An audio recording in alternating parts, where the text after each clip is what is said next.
This episode of The Dig is brought to you by our listeners who support us at patreon.com and by Verso Books, which has loads of great left-wing titles, perfect for Dig listeners like you. One that you might like is The 40-Year War in Afghanistan by Tariq Ali. Rarely has there been such an enthusiastic display of international unity as that which greeted the invasion of Afghanistan in 2001. Compared to Iraq, Afghanistan became the good war, but a stalemate ensued, and the Taliban waited out the NATO contingents. Today, with the collapse of the puppet regime in Kabul, what does the future hold for a traumatized Afghan people? Tariq Ali has been following the wars in Afghanistan for 40 years. The 40-Year War in Afghanistan brings together the best of his writings and includes a new introduction. In this series of trenchant commentaries, he describes the tragedies inflicted on Afghanistan, as well as the semi-Talibanization and militarization of neighboring Pakistan. I also interviewed Tariq about Afghanistan on The Dig in October 2021, before this book was published, which you can find in our archives. The 40-Year War in Afghanistan by Tariq Ali, out now from Verso Books.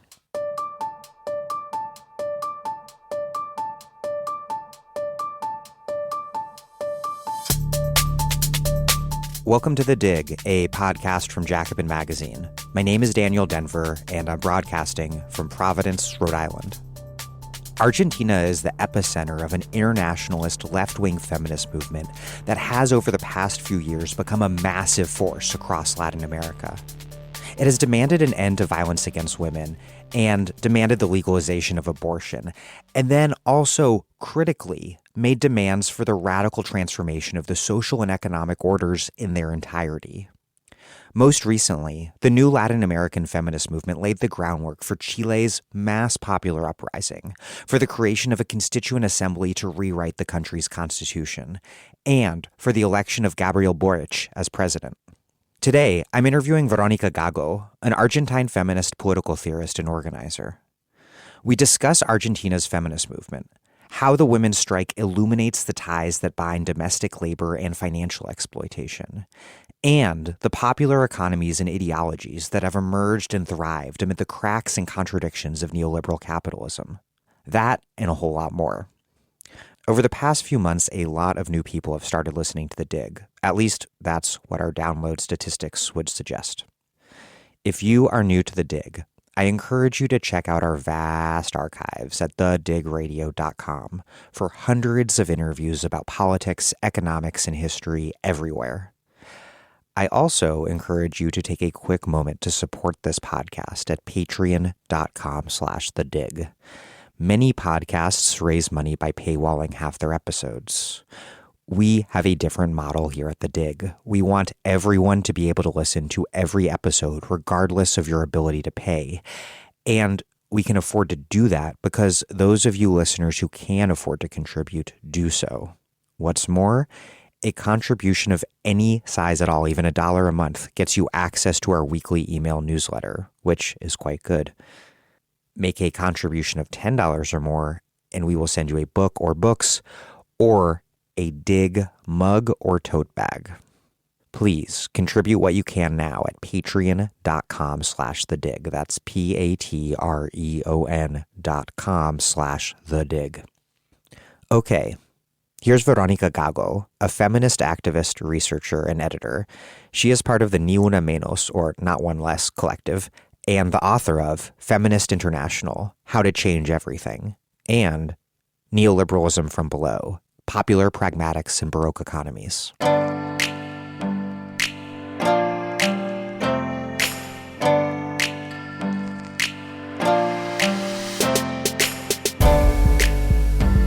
Verónica Gago, welcome to The Dig. Thank you very much. It's my pleasure to be here. Argentina was arguably the starting point for this new feminist movement that over the past half decade or so has become an extraordinarily powerful political force across Latin America, especially in the Southern Cone, perhaps especially in Chile. How did that movement take shape in Argentina and then spread the way it has across the region? Yes, it is difficult to think of what produces an event in the sense of a logic of causality. Nevertheless, it is, I think, interesting to analyze the lines and temporalities that converge there in Argentina, although it is not a linear explanation. It's the force of history itself. In my book, I propose a genealogy. It's an option between or among other possibilities, but I think it's a genealogy. And I would like to emphasize at least one of those lines to answer how it took shape from my point of view. You know, the dictatorship human rights movement with the protagonism of Madres y Abuelas de Plaza de Mayo, mothers and grandmothers, are a very important movement, a very strong genealogy to think in this sort of new type of social protagonism that came from the margins of politics and at the same time reinvented politics. But also queer activism and traditional feminist meetings that here in Argentina were developed for more than 3 decades.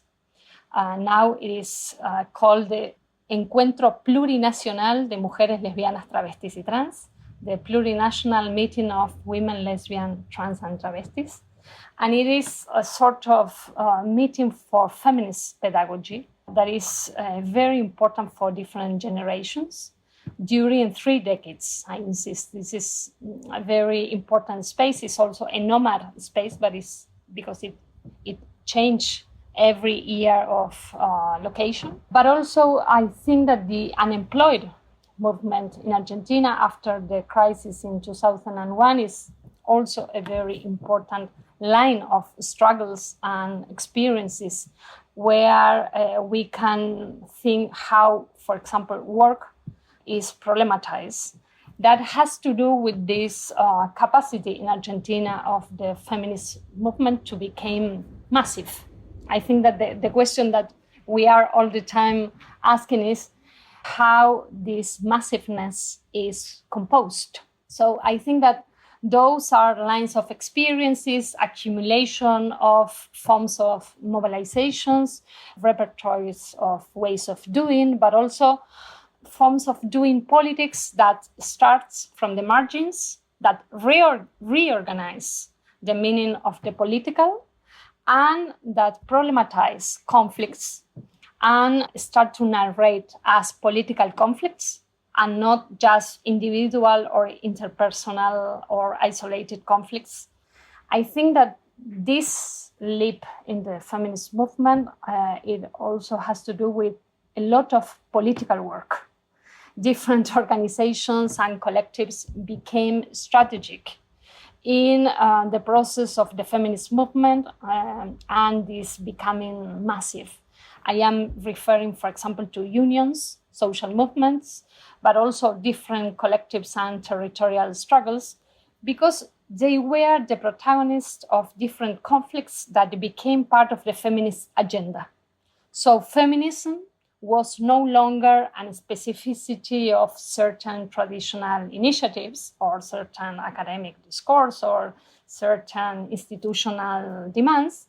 It was rather the overflow of bodies, territories, and problematics related to work and its precarization, but also extractivism, migrant and indigenous demands, and, well, different ways of weaving all this together.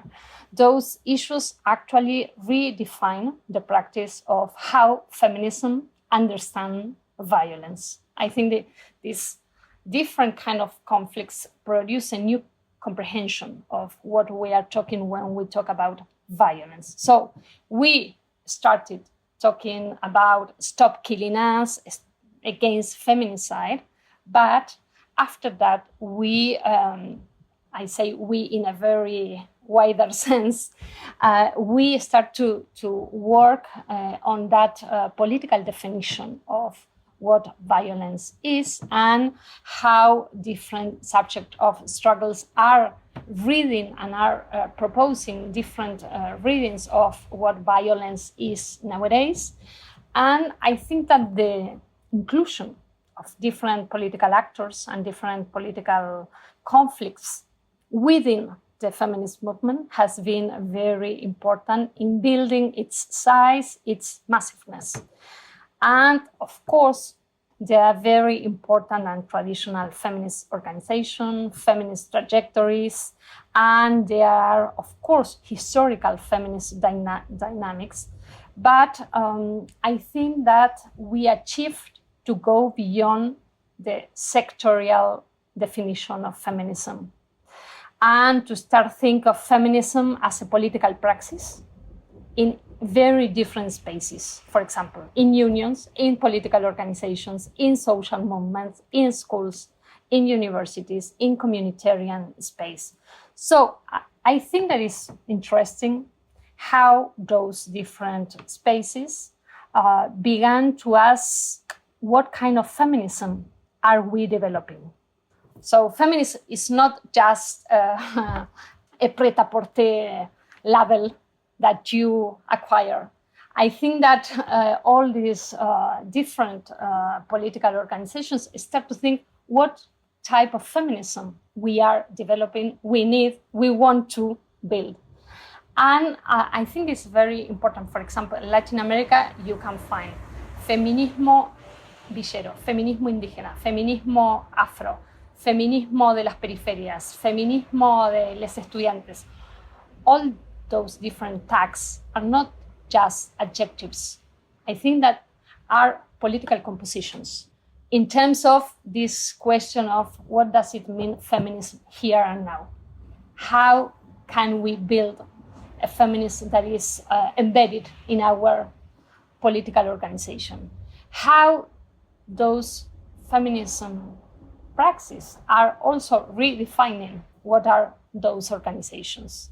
I think that Argentina has this experience in big mobilizations, this very strong protagonism of unionism that is a central actor also in the feminist strike, and also this experience with the 2001 crisis to go very strong against the idea of the work and the wage work as the only possible horizon of dignified life.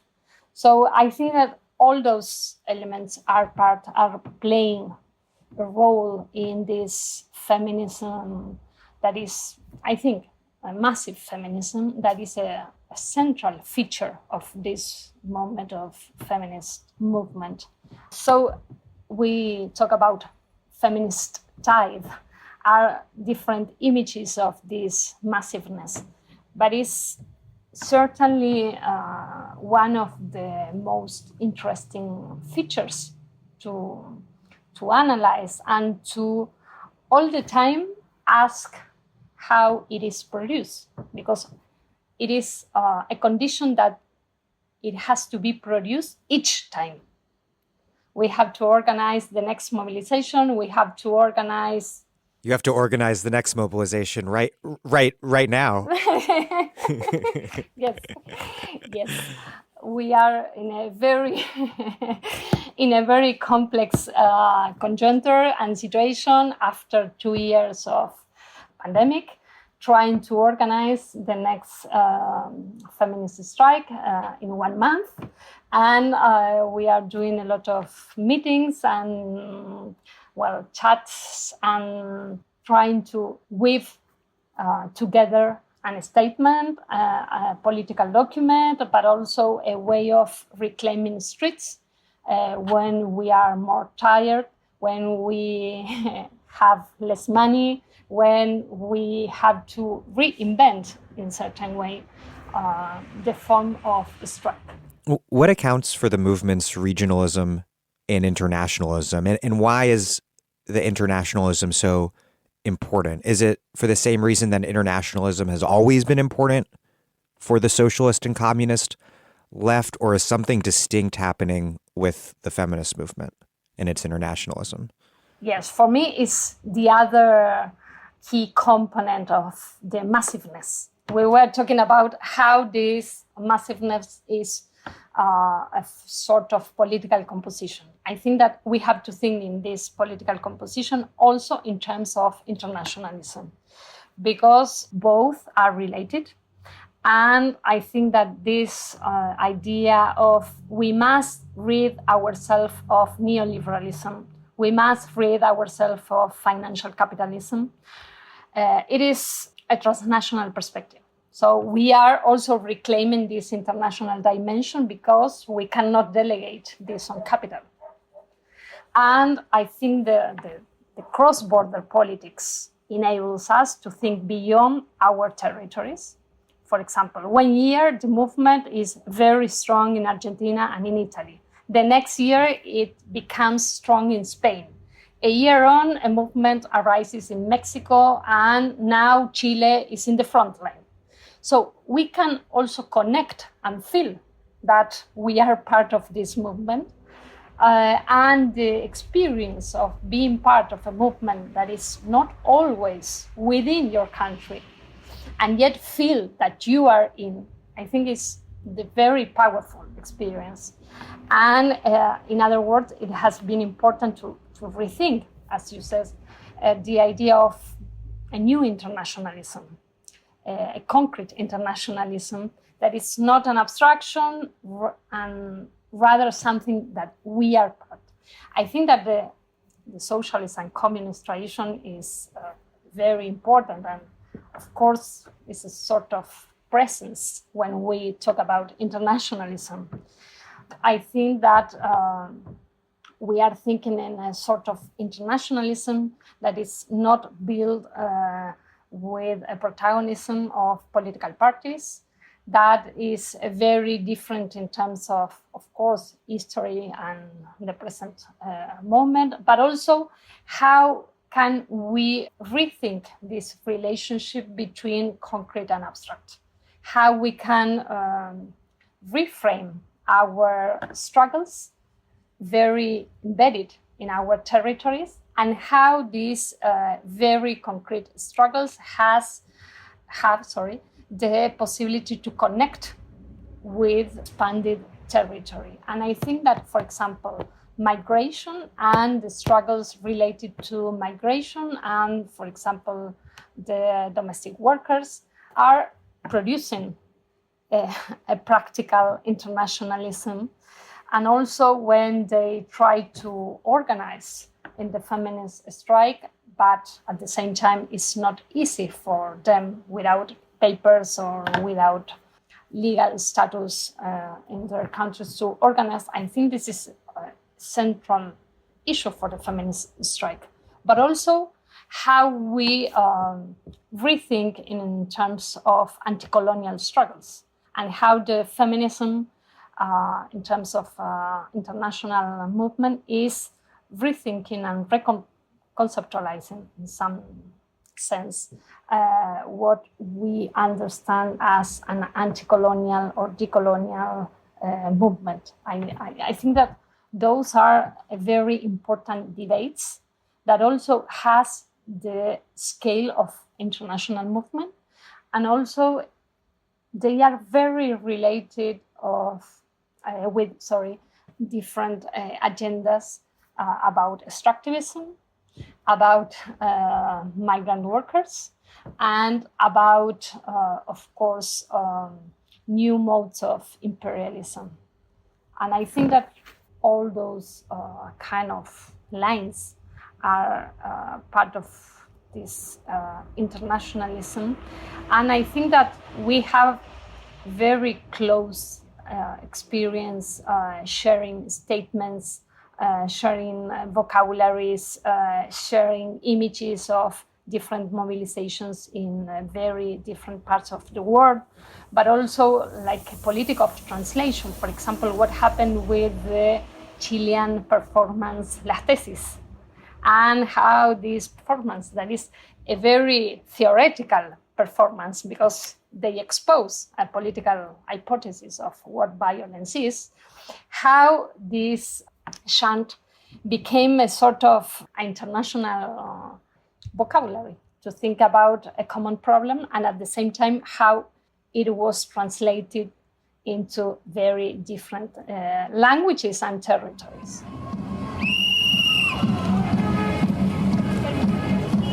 El patriarcado es un juez que nos juzga por nacer y nuestro castigo es la violencia que no ves. El patriarcado es un juez que nos juzga por nacer. I think that massiveness and internationalism are two very important key of the moment. You write, quote, "Against the narrow model of who can strike, white, male, waged, unionized workers, we have expanded its political capacity, languages, and geographies." Why did the feminist movement take the form of the feminist strike? And then, to define some terms, what is a strike and what makes the feminist strike a strike? Is it invoked as a metaphor or a redefinition or some of both or something else entirely? Well, in my book, in particular, I use the feminist strike as a lens because I am completely fascinated with the political process of the feminist strike, but also because I saw here in Argentina, but also in this international landscape, how the notion of strike makes sense for a very different situations of workers, especially workers related to social reproduction, but also workers related to popular or informal economies, as we know that are the majoritarian economies in Latin America. So I think that the feminist strike is a redefinition of a powerful form of struggle, but in a very new historical moment. And I like very much the displacement that we can see when we talk about the feminist strike in relation to the spatialities of work. And also, I think that the feminist movement has a lot to do with this idea of strike in order to think social reproduction, but in order to connect and make contact with different sectors, but also to rethink their role within the unions, and how also we can connect different forms of struggles that are usually not recognized as labor struggles. So I think that the strike itself becomes a vector for transversality. That is what we are all the time trying to build. How this feminist strike goes beyond on a very specific tool and enables us to connect with all the people and all the subjects and all the conflicts that are usually excluded for the historical tool of the strike. So I think that also the feminist strike provides a class content to very different demands and expands the question about what does strike means in each situation. And I like very much this idea of a feminist strike as a sort of research question, as a sort of practical research question, because we started with the impossibility of a strike. We cannot strike in our everyday life, in our jobs without bosses, in our very precarious life. I think that the first thing is the impossibility. But I think that we organize to redefine this impossibility into a new form of struggle and to reappropriate and recreate the strike in a new sense. And I think that I am also thrilled in terms of what a strike means in very different countries, for example, and how different sectors and how different experiences and collectives and trajectories of political organizing, how they have, yes, recreate the strike in very new ways.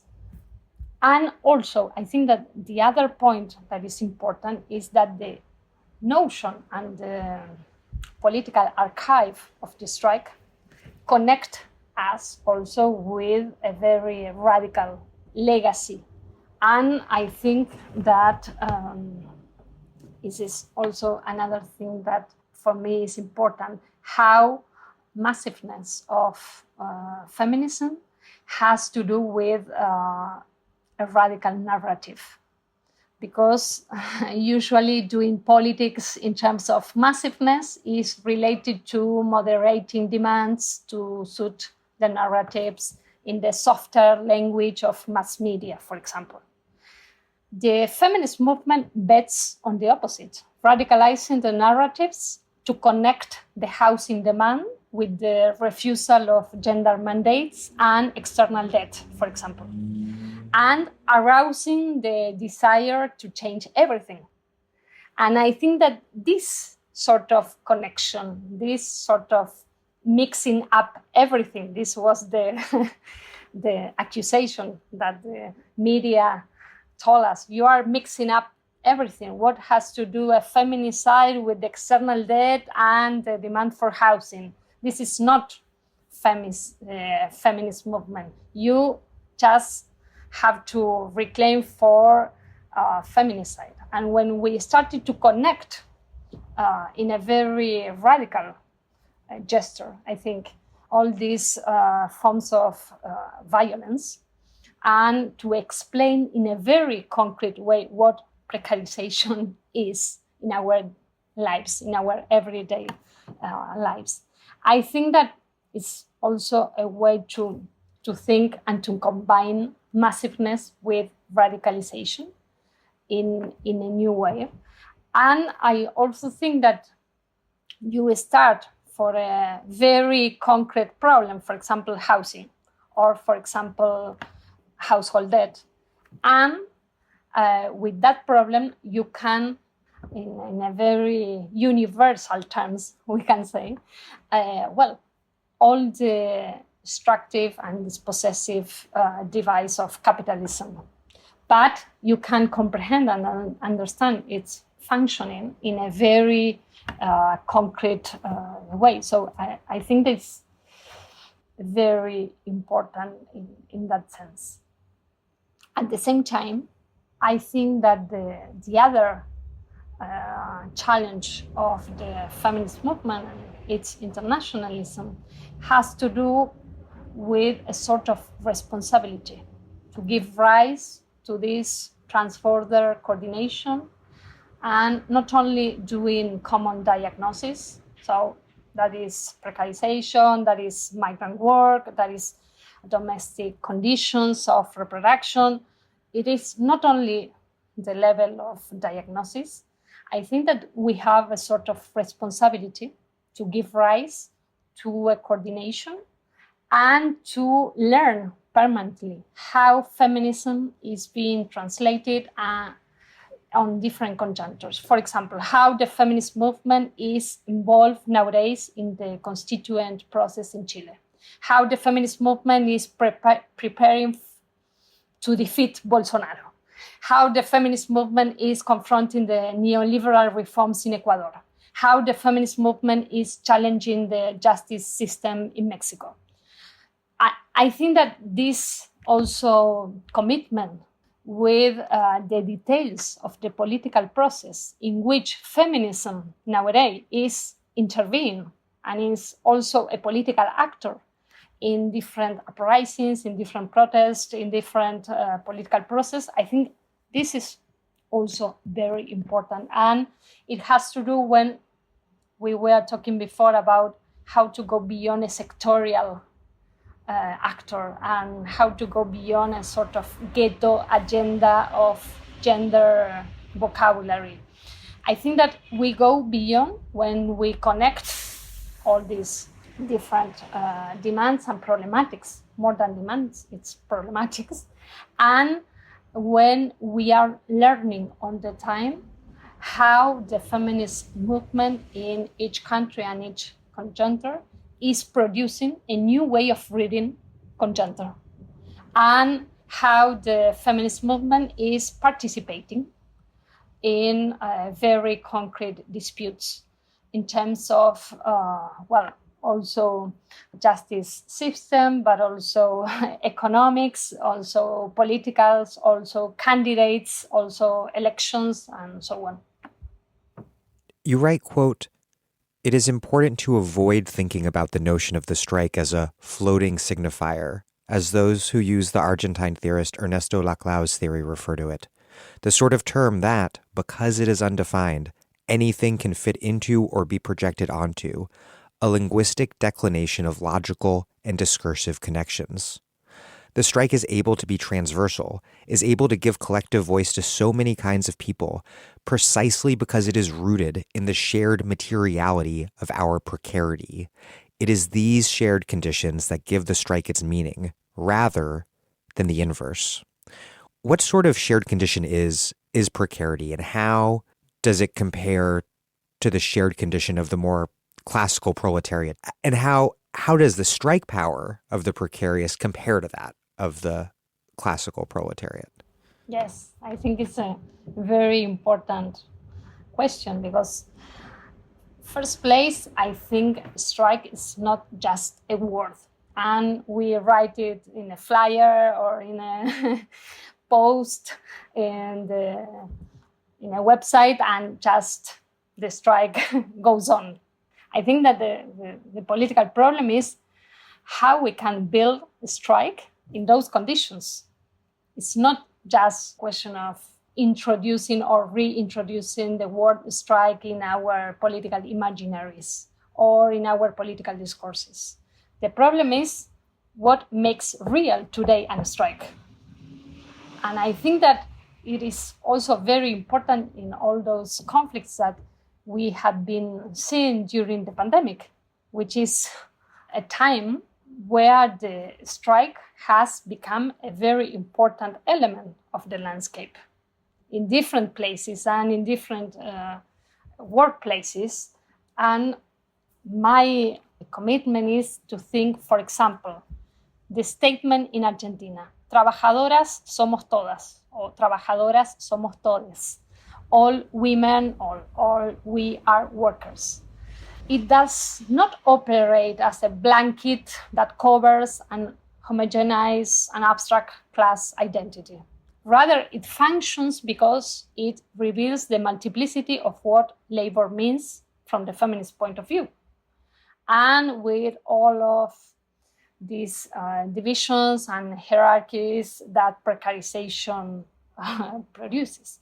So I think the notion of the strike is not just a discourse, enables us to a very concrete political work and to map the different conditions of precarization that I think is also a term that we can not use as a common term for everything.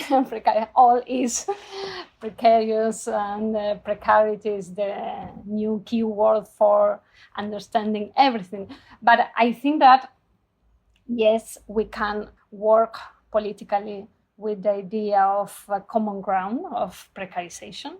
And I think that in the pandemic times, this is very clear for everyone.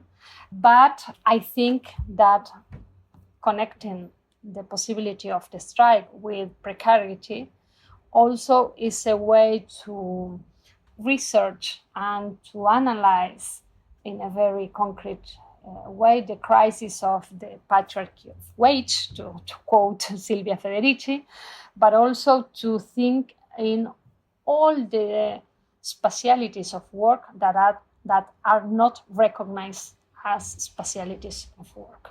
So the feminist perspective about work is something that today enables us to recognize all the invisible work, the non-paid work, but also the informal and popular economies, but also the building of popular infrastructure to sustain everyday life.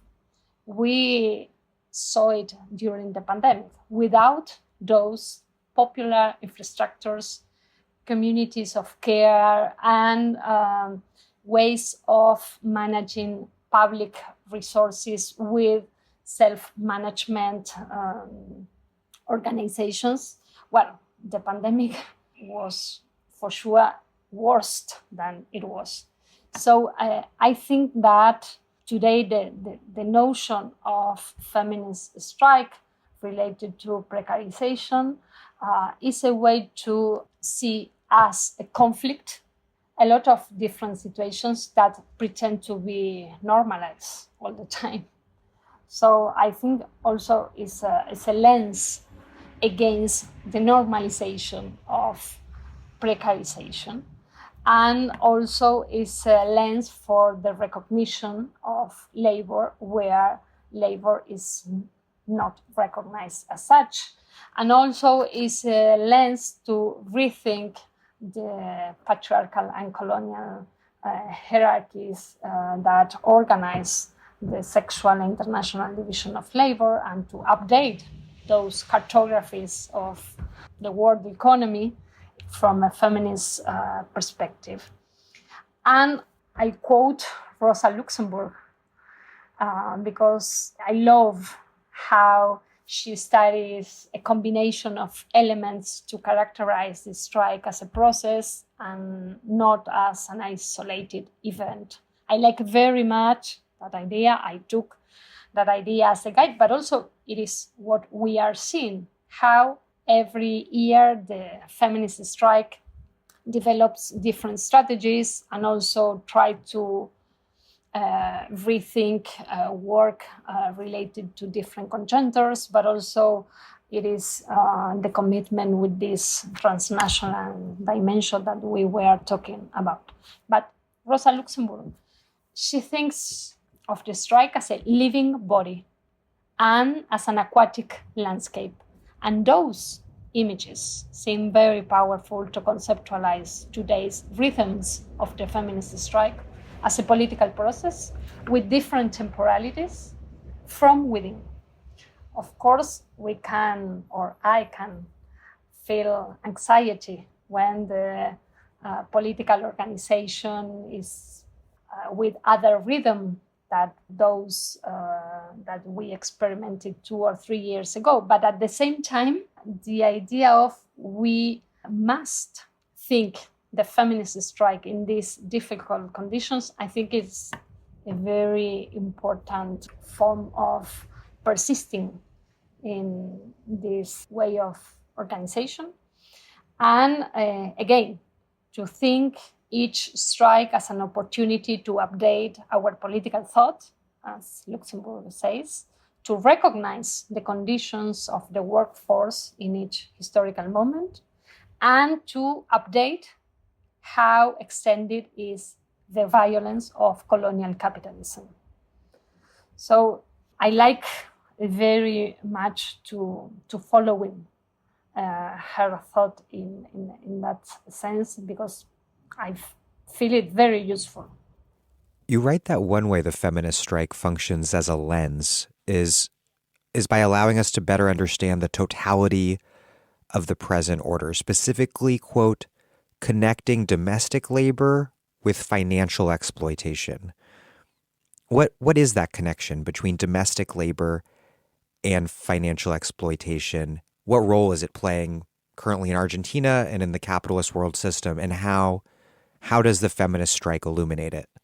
There it is a sort of zone of connection between my personal interest and the political conjuncture here in Argentina, but I think that is not a problem only here. Well, I think that the link between work and debt must be highlighted, because here we are studying but also confronting household debt and analyzing how household debt operates as a mechanism that enforces precarization by forcing workers, and especially women, lesbian, trans, and travestis, to accept work that is increasingly poorly paid. As a result, debt becomes the internal motor that drives flexibility, and it commands and organizes forms of precarious labor. At the same time, debt is a means of exploitation that manages to intensify and adapt to the progressively heterogeneous realities of labor. I was studying the process of popular indebtedness the last years, and then especially why are the women and the most indebtedness population. And I think that we have to understand finance beyond its technical complexity and its expert language from a feminist point of view. And I think that the Ni Una Menos collective, Colectivo Ni Una Menos in Argentina, did a great job in terms of feminist pedagogy to think on a statement to combine the struggle against femicide and claim for the work we want alive, but also without debt. Our statement is Ni Una Menos, vivas, libres y desendeudadas nos queremos. Not one less, alive, with freedom and without debt, we want ourselves. So I think that the connection between those terms is very important. In first place, I think that produces a place of enunciation that is not victimhood. It's not just stop killing us. Then disputes the idea of freedom. In what sense? and dispute with the libertarian meanings and apologies of freedom. And also the connection with the economic autonomy. When we are saying we want ourselves without debt, we are connecting the effects of the external debt with the household debt. And we are addressing how the politics of austerity related to external debt are translated into household debt.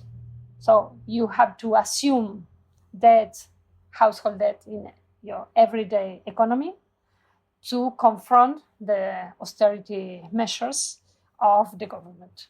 That is, in turn, obliged to those politics by the IMF. So I think that drawing this circle, drawing this connection, drawing the entire flux of debt from household to sovereign debt and to from household to global finance, it is a very important work in terms of feminist pedagogy. And again, I think that I work on the concept of financial extractivism to connect also how finance, and especially debt, has to do with extractivism.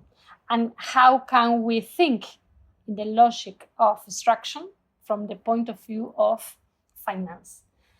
And also it is a very important point if we think why today the poorest households are the more indebted. Why? Which is the function of the finance extracting value of those very poor households. And how the more indebtedness are women. So I think that we have to analyze that in relation to work, in relation to land, in relation to extractivism, and also try to think how this household debt, this everyday life command by household debt, has to do also with a type of management, of political management of the crisis. You are all the time doing a lot of things, a lot of work to pay debt. And this overexploited workday is commanded by debt. And also in Argentina, in Latin America, this indebtedness, especially in popular sectors, also has to do with the blossom of illegal economies, because they are the most clever to manage all these financial fluxes from below, but also financial fluxes that has to do with financial extractivism in a very high level.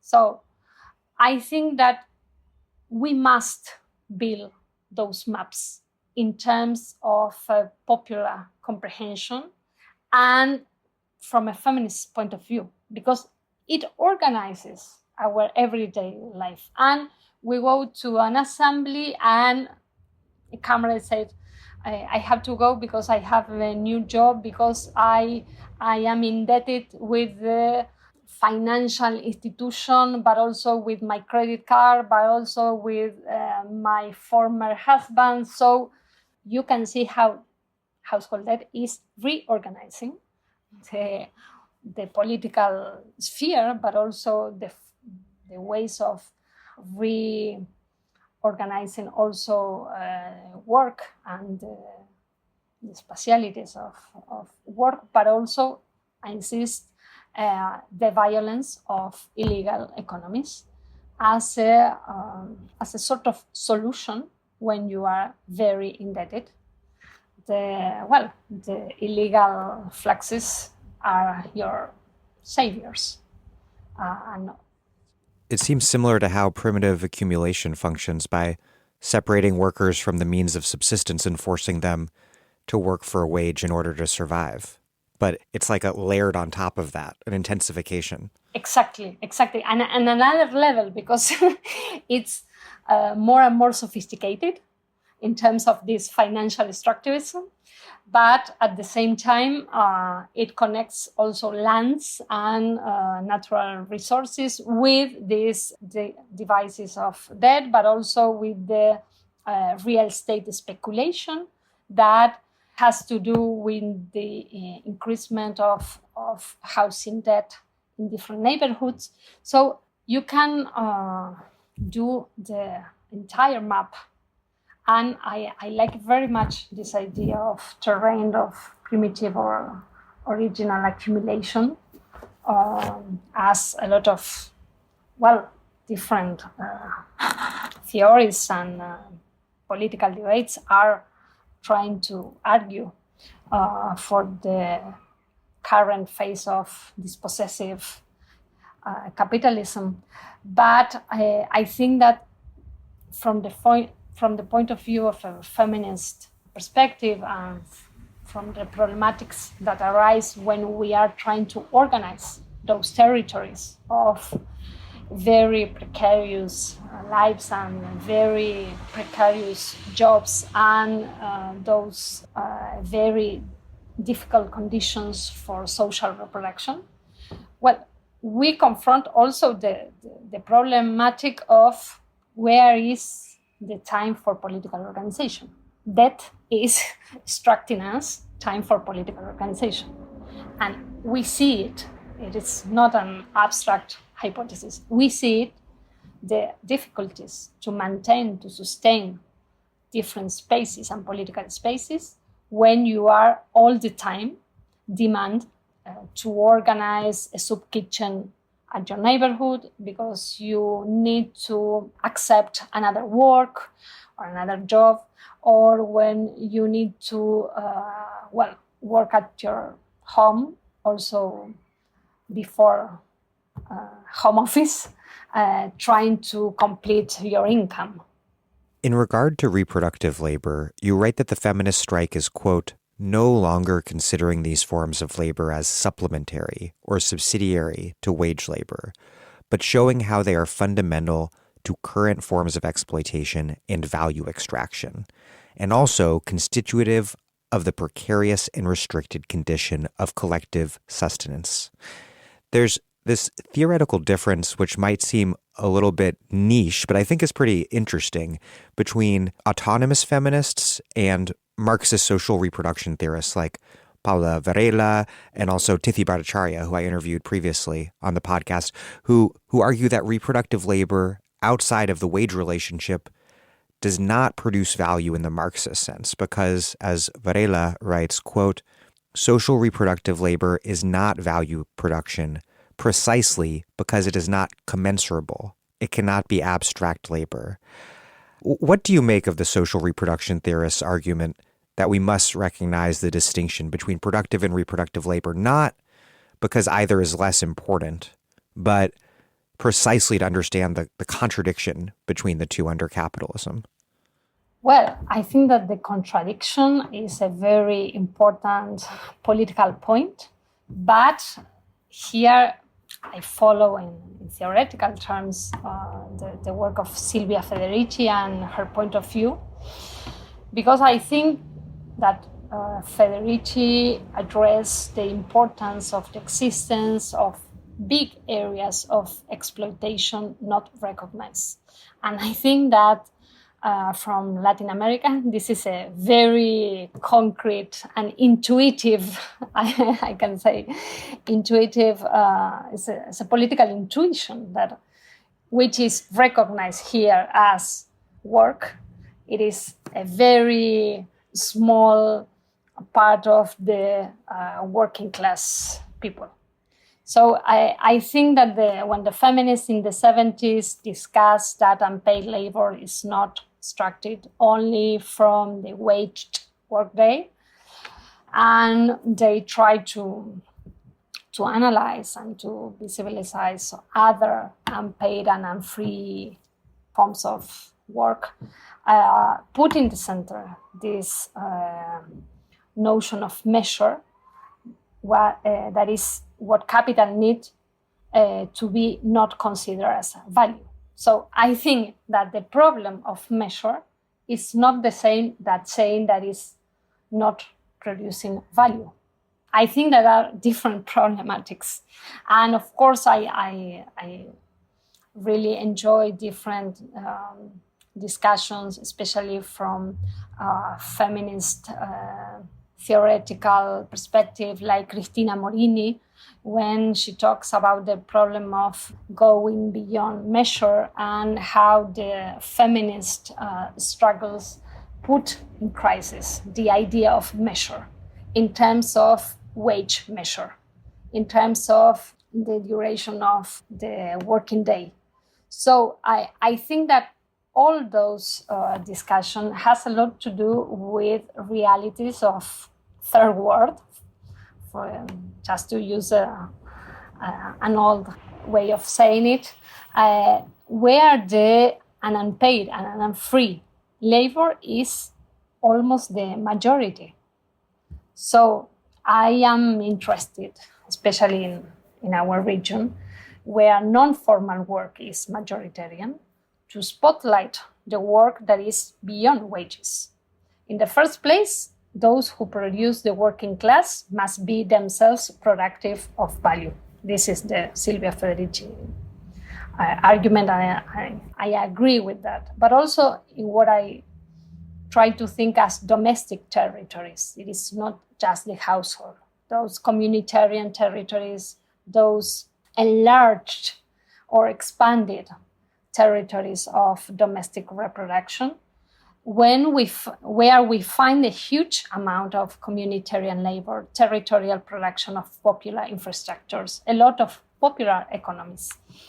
Not considering those activities as value producer is a political decision, I think, but also a form of considering wageless lives as not productive. So beyond the technical discussion within Marxism, I think that is very important to recognize why all those kind of labor are not recognized, and how the idea of value is the idea of forms of exploitation. So we cannot produce value as a form of exploitation that is recognized by wages. We were talking before about how debt exploits social reproduction, for example. And I think that the financial devices are very smart and very speedy to extract value and to exploit and to recognize in those terrains of social reproduction that they are terrains of value production. So I think that reducing the idea of value to those who receive a wage, or to reduce the idea of value as a measure in terms of wage and the duration of the working day, is a very restricted idea. And in terms of our realities, in terms of what the feminist strike also has showed, and what are the current dynamics of precarization, and how I insist, the financial devices take advantage and exploits and extract value from those social reproduction terrains. I think the technical aspects of the debate between social reproduction theorists and autonomists aside, your point about the regional context for the resonance in Latin America is really important. Silvio Federici is just enormously popular in Latin America, has clearly struck a chord. Also a past guest on this podcast.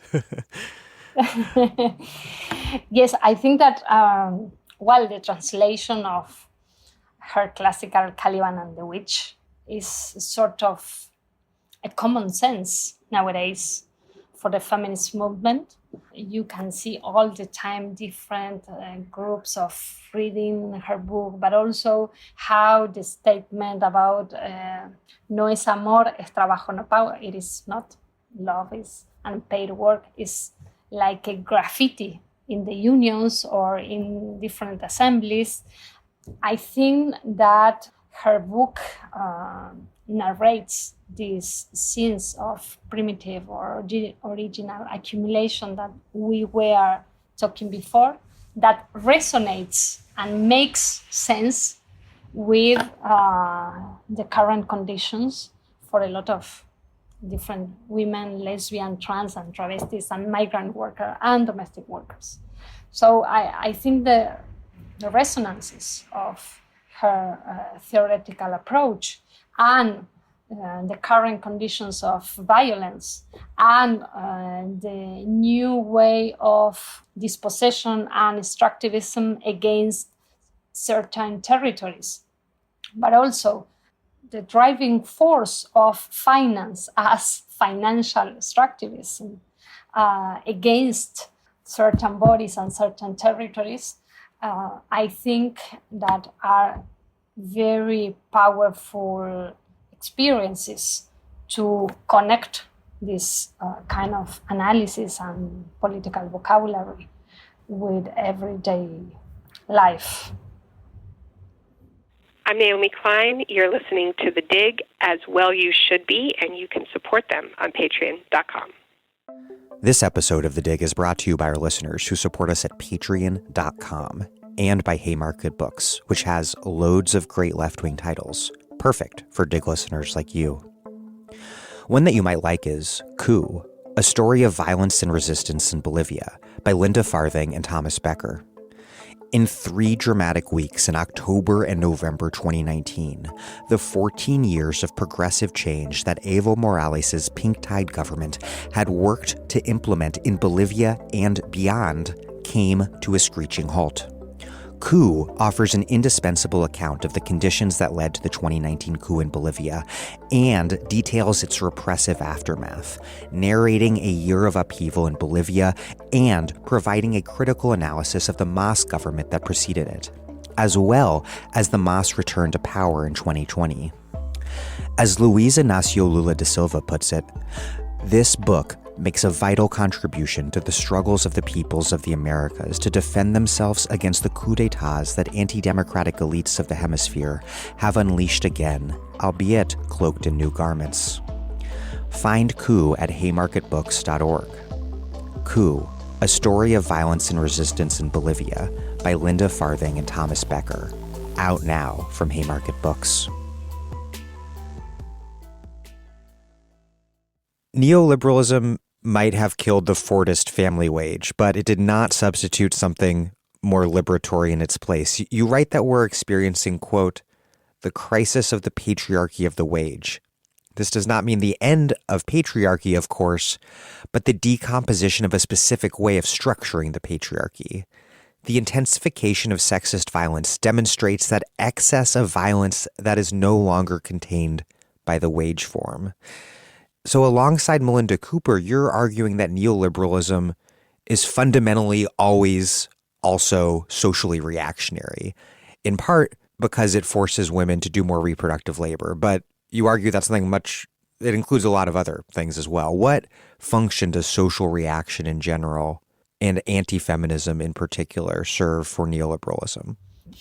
Yes, I think that we are here in different places discussing different forms of managing and negotiating the decline of male breadwinner. And I think that from the point of view of my work, I am very interested in this zone of connection between feminist economics and popular economics, and how these terrains and different forms of labor, but also different forms of self-management related to cooperatives and social subsidies, but also collective arrangement to produce social reproduction, are in the center of the political organization. So I think that in Argentina, the political genealogy, for example, of the valorization of reproductive labor, particularly in the popular economies, whose leadership also is clearly feminized and clearly migrant, is a key point raised today by feminist economists. I think that, like many other countries in the region, the debate about remuneration of reproductive and more generally informalized labor overlaps here with the history of social subsidies, public policies, and which are the different strategies to confront this decline of male breadwinner, and at the same time, the neoliberal management of social policies. So we are in the midst of these different dynamics, and which are the workforce landscape after the neoliberal structural reforms in Latin America. Well, we can see a very complex landscape of these non-wage or wageless lives, of popular infrastructures, of political organization, of social subsidies, of illegal economies, all combined producing different assemblage, different arrangement to reproduce life. So I think that in the middle or in the midst of this complex situation, we are witnessing this decline of the figure of male breadwinner, and also the illegal economies has a very important role to offer a new form of authority, a new form of income, and also to replace this idea of breadwinner in other terms.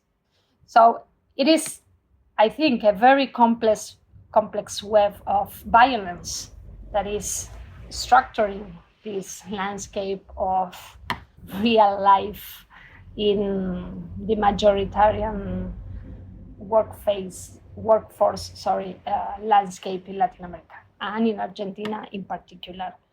So I think that we need to think how the conservative forces or reactionary forces intervenes in that complex landscape, offering, for example, new forms of recognition for these declined male breadwinners, but also offering forms of security in the midst of very precarized neighborhoods, but also talking about freedom when you are more and more experimenting the interdependence of your daily life.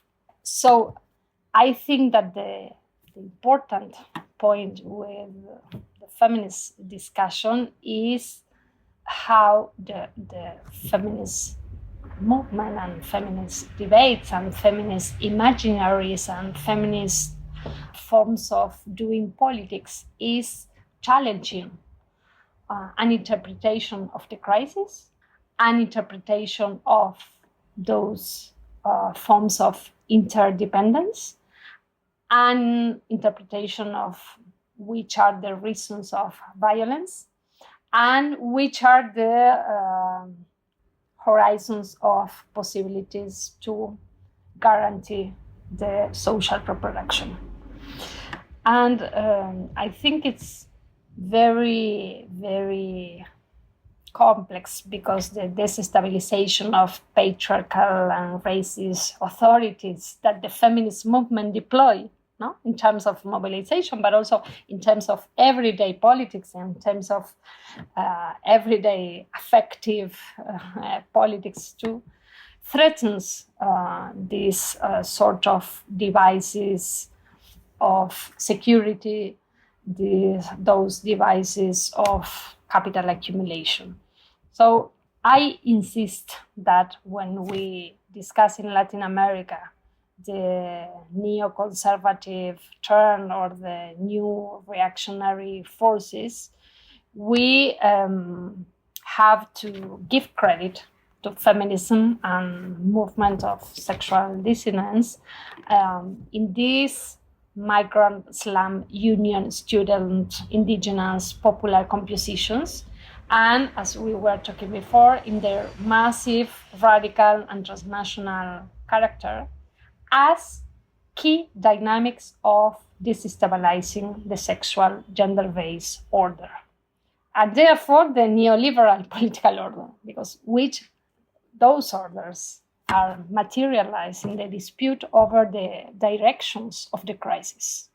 So I think that all the time we are discussing neoliberalism and conservatism and how they share strategic objectives in terms of normalizing and managing the crisis, of the relation of obedience. And in that sense, I like very much the definition of different comrades that talk about feminism as a politics of everyday disobedience, and how these forms of politics defies hegemonic notions of security and hegemonic notions of management of the crisis. Anti-feminism has really become core to the new Latin American right wing, specifically the demonization of what they call the ideology of gender. And I think I first heard that phrase in Spanish for the first time, la ideología de género. I don't think I heard it. I think I heard it. That was the first, not in English. And the Latin American right is particularly fixated on Judith Butler to an extent that I think would really surprise most people on the American left, on the U.S. left. What does the ideology of gender and Judith Butler mean for the Latin American right? And why has that all become so central to their reaction against social movements and the pink tide left? Well, I think that Judith Butler's work is like an icon here, and it's also very popular, and it's not limited to academics discussion. So it is a political vocabulary. And maybe you can discuss about Butler without reading her books, for example, because gender travel and different concepts are all the time in the midst of the different discussions, but also I think that her work is completely incorporated as a political reference. And the reactionary forces understand that very well, because I think that, for example, the discussion about sexual education at schools. This is where, this is the main place where the ideología de género started as a debate. No? Different organizations, NGOs, religious organizations refusing sexual educations at schools. And they say, for example, they are provoking homosexuality, they are teaching about Judith Butler and so on for kids at school. And the thing that we were talking before, how feminist movement is challenging two main issues, security and economy. I think that the anti-racist struggles that has a lot to do with this trans-feminist movement that are imagining or debating new coordinates of what we understand as freedom, but also as economic autonomy, and what we want to learn at school, and why abortion rights is a main issue for our political agenda. I think that those different sense also has to do with proposing freedom, not as an individual aspect, not as an sort of isolated property of oneself. I think that the idea of freedom related to collective fabric, for example, and to different political organizations that are organizing collective protection, different forms of self-defense. I think that all these political experiments are experienced by the neoconservative and the reactionaries as direct challenges to the notion of security, to the notion of economy, and to the notion of individual property. So I think that in Latin America, the political protagonism of a feminist movement that is transfeminist, it is analyzed by the reactionary force as a destabilizing movement and as I insist, a very political movement, not just an identity politics, not just academic debate, not just ghetto vocabulary. I think that this massiveness, this radicality, and these forms of the movement of being embedded in different conflicts and different struggles and disputing the new generation's sensibility is something that is not tolerable. That is intolerable for the reactionary forces. And when Judith Butler was in Argentina, always was very amazing. A lot of people, wanting to see her activities and to discuss with her and to, it's a very popular figure here, but also in Brazil, you know. I wrote a chapter in my book trying to analyze where the gender ideology was founded and which are the principles in terms of doctrine, political doctrine, that are at the basis. And I do some research work related especially to some Argentinian names that are at the basis of that argument. But it's a regional campaign. You write, quote, "Since the 1970s, after the defeat of the revolutionary movements, Latin America has served as a site of experimentation for neoliberal reforms propelled from above by international financial institutions, corporations, and governments." But you argue that neoliberalism comes not only from above, but also from below. And you draw on Foucault's concept of governmentality, arguing that neoliberalism is also, quote, "a set of skills, technologies, and practices, deploying a new type of rationality that cannot be thought of only from above." So you argue that after neoliberalism lost its political legitimacy during, I guess, like the first decade of this century in Latin America, that it still remained rooted, quote, "in popular subjectivities." What is this popular subjectivity of neoliberalism from below, and how does it relate to that neoliberalism that was imposed from above, the neoliberalism that we know all about? Well, the research that I undertook in my book, Neoliberalism from Below, intended to open up a debate on neoliberalism at the exact moment where here in our region, and in Argentina in particular, the prevailing argument was that neoliberalism belonged to the past, strictly associated to the neoliberal reforms in the 90s. So the initial objective of my research was to discuss the very notion of neoliberalism and the way that we can do some political and also historical debate in our region to deepen the theoretical approach, but also to map out the genealogy of struggles, and with the objective of confronting the idea that neoliberalism is synonymous with the market and the opposite is the intervention of the state. So it seemed clear to me, it was based on concrete research that I undertook over like 5 years, that this formula state versus market was a way of simplified way of think about the role of the state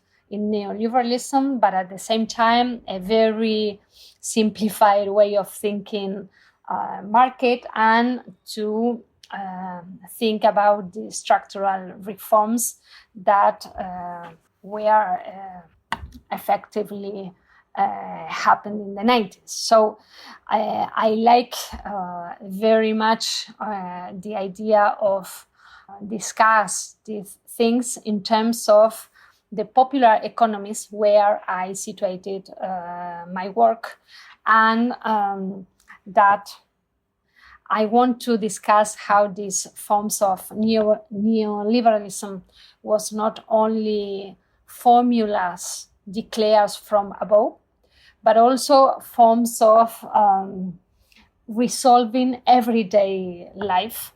And also it manages to redefine the idea of entrepreneurialism, but also ways of doing politics in terrains or neighborhoods completely dispossessed of public services, and also related to the migrant workforce that is all the time compelled to invent and to reorganize its form of producing and conquering different rights in a new way. So the formula neoliberalism from below wants to emphasize this pluralization of logics in terms of popular subjectivities, but also I want to emphasize the ambivalent and simultaneously political ways of confronting the hegemony of neoliberalism, and at the same time not having an alternative ways of doing things. I want to think how the popular sectors, especially the popular economies, antagonizes with the neoliberal agenda, but at the same time, they were obliged to assume certain neoliberal conditions and ways of doing things. I want to emphasize how the neoliberalism cannot be reduced to structural reforms. That is, of course, very important and key aspect of the Latin American landscape, but also how neoliberalism is a way of doing things for the popular sectors, because neoliberalism interpolates the more dispossessed people in terms of entrepreneurialism, but also in terms of capacity of doing, and in terms of also self-management. So neoliberalism disputes the very terms of political organization, autonomy, self-management, capacity of improving your life, but also it is a way of challenging and at the same time assuming the neoliberal conditions. So I was very involved in different networks in popular neighborhoods, but also in popular markets, to think about migrant economies. And I saw how this idea of neoliberalism as something completely of the past, as something like an external force, has nothing to do with the everyday economies of the poorest. So I was very interested also in trying to think about the forms of inclusions, for example, for the popular sectors that are also embedded in exploding this idea of entrepreneurialism. And in that moment, I started to think about finances from below also, how this indebtedness has to do with social subsidies, but also with autonomous ways of finding financial support for different autonomous entrepreneurialism. And I think it is a very important discussion until nowadays to think what happened after those moments of financial inclusion, or what I call in that moment inclusion by consumerism, and different forms of conquering rights, very associated with a moment of economic growth. What happened with all that scenario with the defeat of the progressive and popular governments some years ago? So I think that the discussion of what are we describing as neoliberal politics is very important in terms of thinking subjectivity, of course, and it's a lot of work about that in all over the world. But I think that in Latin America, that debate has to do with the idea of the popular economies as a sort of machinery that is all the time in the midst with these neoliberal conditions, forms of political activism against neoliberalism, and at the same time forms of assuming the neoliberal rationality. You write that neoliberalism from below is in part, quote, the strategic rationality that the popular class's vital perseverance brings into play, but it also, quote, mixes forms of servitude and conflict. Is the entrepreneurial subjectivity crafted by neoliberalism, that is neoliberalism from below, is it a reflection of hegemonic neoliberal ideology? Is it a dissident departure from it? Is it a mixture of both? Is it a contradictory state? Well, I think it is an attempt to think neoliberalism also as a battleground. It's not a sort of complete ideology. It's not just an autonomous trend of capital that develops with its own rationality. And I think that it's also a form to think in a different way the violence of neoliberalism against the poorest sectors of our countries. So I think that neoliberalism from below and the different images and conceptualizations that I develop in my book and has to do with this idea of challenge the notion of neoliberalism as a sort of total concept or just an ideology that you can read and then see how it is applied. And it is also a point of view to address also what the popular sectors or the more dispossessed sectors confront with neoliberalism. Because I think that the worst thing of neoliberalism is the idea that there is no more any kind of antagonism, that neoliberalism is a sort of monster that has the capacity to absorb any kind of struggle, any kind of inflection, any kind of confrontation. So I think it's a very ambiguous argument, but at the same time, I want to reflect how those popular economists are disputing what neoliberalism is and how they do not fit completely in the idea of neoliberal entrepreneurialism. I think that the idea of individual, rational, neoliberal subject is not what is working on those popular economies. And at the same time, you cannot argue that they are developing alternative economies.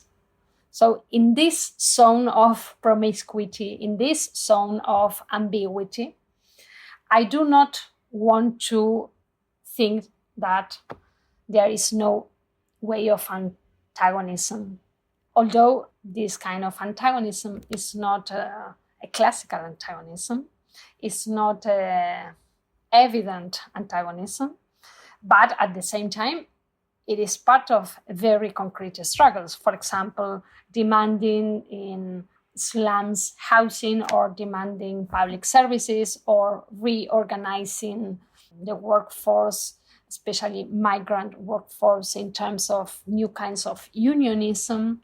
So I want to investigate and to open up this concept, big concept of neoliberalism, beyond the idea of doctrine or ideological tradition, and to think also what is happening in the real life with those who are the supposed victims of neoliberalism. What are they doing with these conditions of dispossession? You write that the Latin American left that arrived with the pink tide marks, quote, the emergence of a populism that is seeking to become the reigning ideology in accordance with a return of the state, attempting to assert itself as synonymous with the end of neoliberalism in the region. You argue instead that, quote, neoliberalism and neodevelopmentalism are combined to give a particular character to state intervention, as well as to the very concepts of development and social inclusion.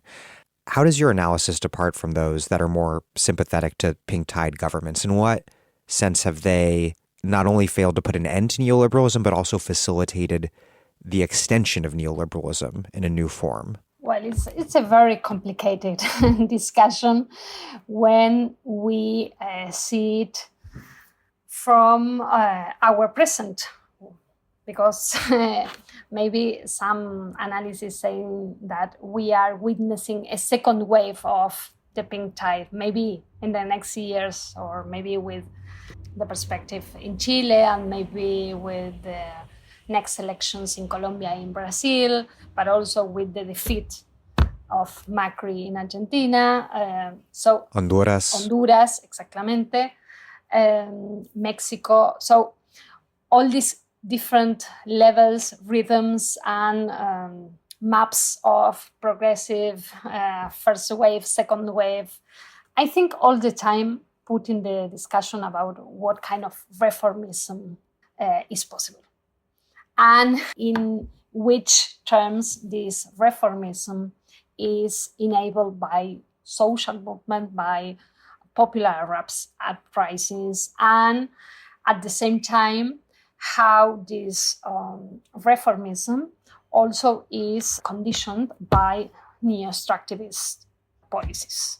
So I think that those three angles of the problem are entangled in the question of what is progressive or popular government nowadays. I think that the very interesting thing in Latin America is that it is not a pacified region. And the neoliberal and conservative attempts to found a new order are all the time failing. And different mobilizations, uprisings, different results in the elections are all the time complicating this idea of a complete victory of the right-wing governments.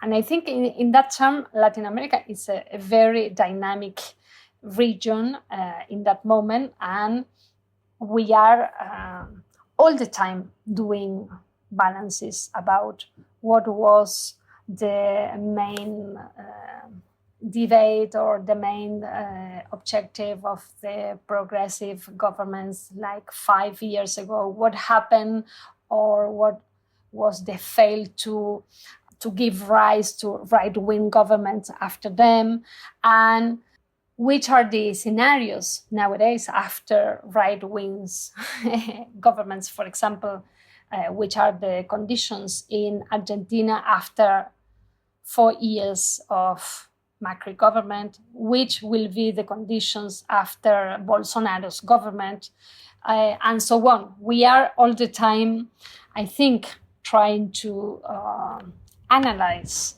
what type of reformism is possible in taking into account the role of Latin America in the world market and how this is completely marked by neo-extractivism, and how these forms of also disputing public policies, disputing against austerity measures and confronting external debt are part of the political programs of the governments, the popular governments, which depends on the strength of the popular movement. And I think in some moments, the governments forget that they depend on those political and social movements to open up some possibilities, to open up some horizons of sovereignty in some term. Well, Verónica Gago, thank you very much. Thank you very much. I hope to continue our conversation.